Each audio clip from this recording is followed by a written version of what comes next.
This week in the Southern Discourse kitchen, we're going to be cooking up some easy Louisiana gumbo. So let's get started. So I'm super excited to share with you my family's favorite recipe this week. And I know that you're going to love it just as much as we do, and it's really easy to make. So let's talk about these ingredients. So the first thing I want to talk about is my shrimp. I've got a couple pounds of frozen large shrimp. Don't be afraid to purchase frozen shrimp if you don't live near the coast and can't buy it fresh from the fishing boat. Most shrimp, when it is harvested, is flash frozen out at sea or in the Gulf off the coast. And then it's brought in, remains frozen, and then is shipped to your grocery store where you buy it. So it is actually pretty fresh. What you see in the cases, in the meat market or in the seafood market in your grocery store, that is the frozen shrimp that has been thawed. So sometimes that shrimp can be less fresh, and that's why it might smell fishy. So you have to be careful about that. Frozen shrimp, if you don't live next to the coast, is the way to go. So there we go, large frozen shrimp. Then I've got 4 cups of chicken stock. We may add a little bit more to that, but that's how we're going to start. I've got okra. If it's in the summertime, use fresh okra. In the wintertime, frozen okra is just fine. Diced tomatoes, so we're going to make a Creole gumbo with tomatoes in it. Onion, celery, bell pepper, your holy trinity there.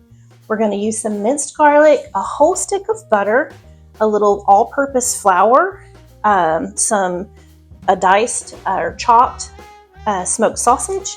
And then we've got our seasonings. You got to have some good seasonings. We've got salt and pepper, cumin, cayenne pepper, a little bit of coriander, Italian seasoning, and some bay leaves. And that is all it takes to get this recipe started. So let's get to dicing on these vegetables.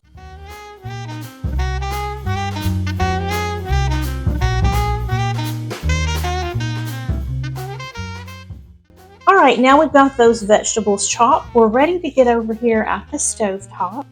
And I've got 1 stick or a half of cup of butter already melted in the bottom of my Dutch oven.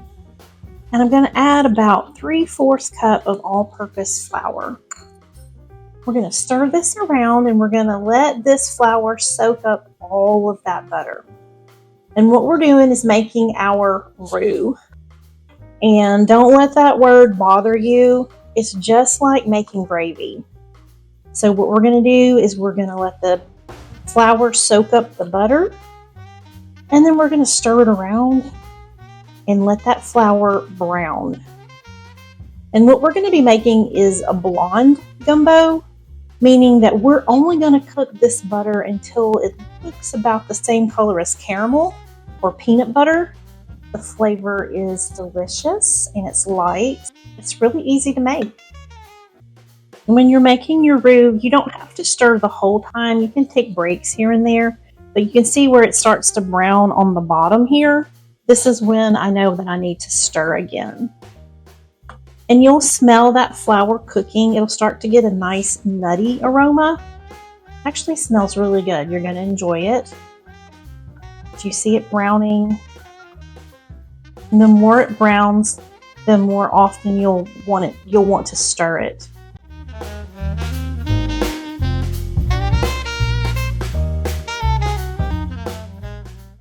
All right, so you see we've got a nice golden color here. It's about the color of peanut butter, and that's where we're going to want to stop with our roux.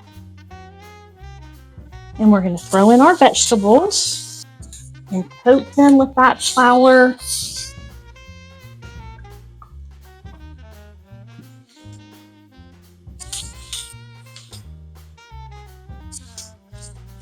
And we're just going to let the onions get soft and let these veggies cook down a little bit.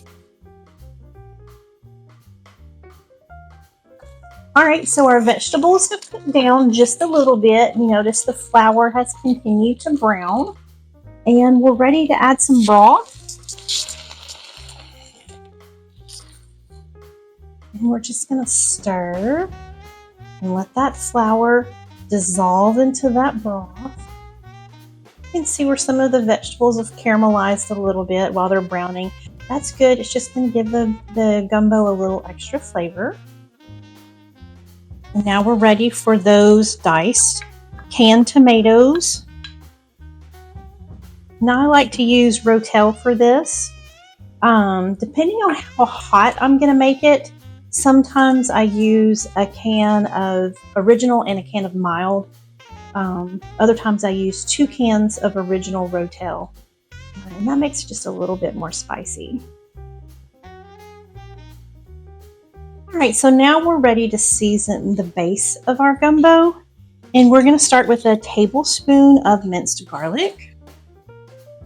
Get that right in there.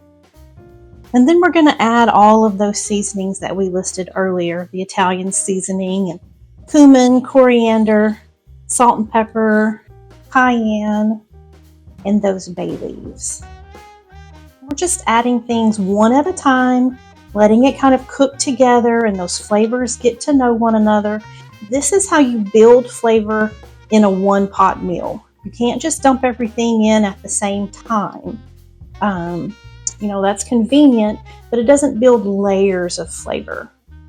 We want to give flavors time to get to know one another before we introduce new elements into the dish.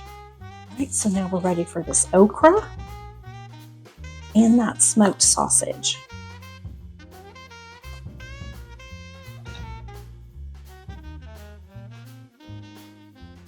Okay, so now here we are right in the home stretch, ready to finish this gumbo. And you know you're ready when your okra starts swelling and the seeds swell. See how swollen those white seeds are? All right, so let's add in these shrimp. And our pot is going to be really full once we add these shrimp in. And because they're frozen, they're going to bring the temperature of the gumbo down just a little bit. You can put your lid on, and when those shrimp become pink, then you know it's ready to serve. Okay, so let's take this lid off and check our shrimp. First glance, they look pretty ready. This one here, these are nice and pink, and that's how we want them to look. But see this one here on the spoon, we've got just a little bit of gray left. He's not quite cooked yet. So if you have any in the pot that look like that, make sure that they're tucked down in that good gumbo. And we want them all to cook through before we take it off the heat. So all of our shrimp have cooked, and all of those flavors have had time to come together and build some nice layers. So we've got some really good, bold flavor. And that's one thing about Louisiana cooking, is that it's not necessarily spicy and hot, but it is well seasoned. So you want to give your food time to develop some nice, strong flavors. And that's what we've got going on in this pot of gumbo. Let's talk about some serving suggestions, because I want your recipe to be a success, not just in the kitchen, but all the way to the table. And there's several ways that you can serve a traditional gumbo. Now you can just do a regular rice. I like to serve it with a green chili rice. You can find the recipe there on my website, Easy Green Chili Rice. You can also serve it over potato salad. That's a traditional way to eat gumbo. It's a little different, but I think you'll love it. We're going to use this green chili rice. We're going to get a couple of spoonfuls there in 1/2 of the bowl like this. And then we're going to come over to this gumbo and we're going to spoon some gumbo over to the side. We want to get some of that good gravy, that good roux, and put it in there. Maybe a little more of that good goodness right next to it. Look at that. We're going to have a little fresh chopped parsley, just a little light freshness at the end. You could also do some green onion tops if you liked.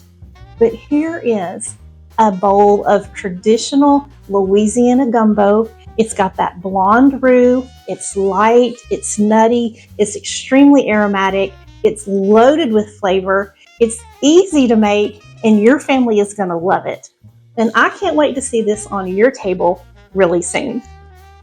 So if you like this recipe, don't forget to subscribe, not just to the YouTube channel, but to southerndiscourse.com, where I'm cooking up the Southern food that you know and love. Plus, you get access to my new series, Dinner with Friends. You're not going to want to miss that. And weekly meal plans where we take these recipes and we put them together in delicious, easy to make meals that your family will love.